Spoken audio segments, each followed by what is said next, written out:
This high should break down through Saturday, and a couple of tropical waves coming in over the southern Gulf might enhance our chance of afternoon showers by the weekend.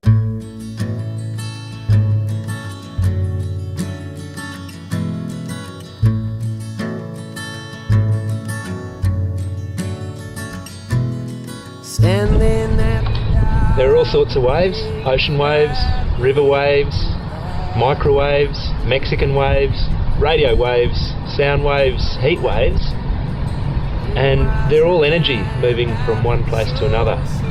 For surfers, we spend our lives looking for good waves to ride, but what a good wave means to one person doesn't necessarily match with the other. This film is about finding out from a few different friends of mine what a good wave means to them.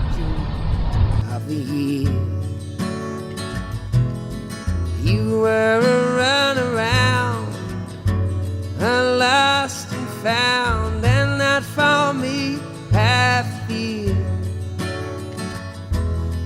Take your hand off me. Has to be a long ride, has to be in a great backdrop or a great setting, with great mates around you that all see the wave when you're on it, so they can give you a hoot. And then later on that night you can sit back and talk about that wave. That's what makes a great wave.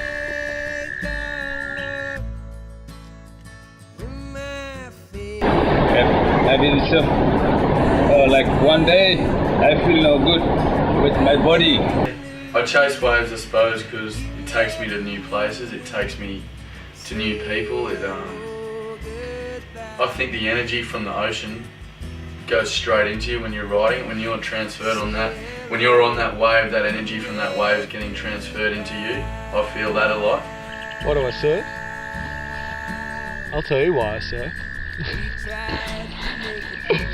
But this guy said to me, the best surfer is the one having the most fun, and that's, you know, that's the truest thing I've ever heard.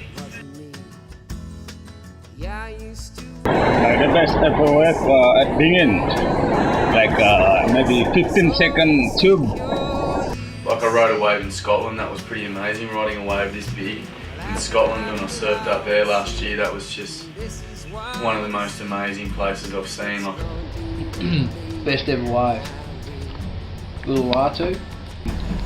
Freight train barrel, it was just the most epic thing of all time, just hanging on. Picked on.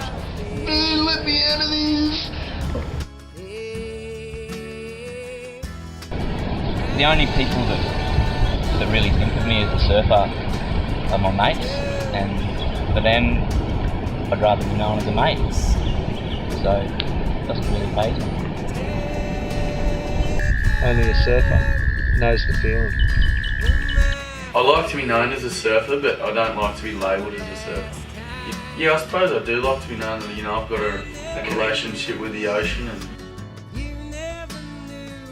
Pro surfing for me is okay. I want to see about the trick, maneuver, how to do, and then I think, and then I do it. so I wouldn't want to say, you know, pro surfing's this or it's that, but for me, I think it can breed a lot of anger in kids, and can breed a lot of, I think competitiveness is just an angry thing. The product placement and the commercialisation of it all is you're ending up with a fashion show, you know, and like any fashion show, fashion mags or whatever, it's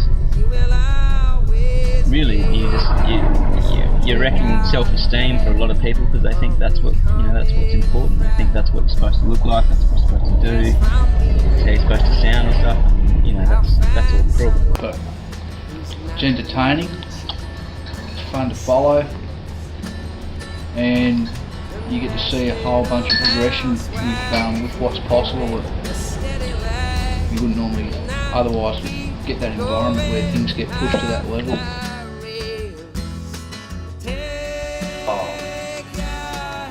Overhead, maybe 4 or 5 foot bombs coming through, but really sort of peaky, fast, but hollow and easily achieved.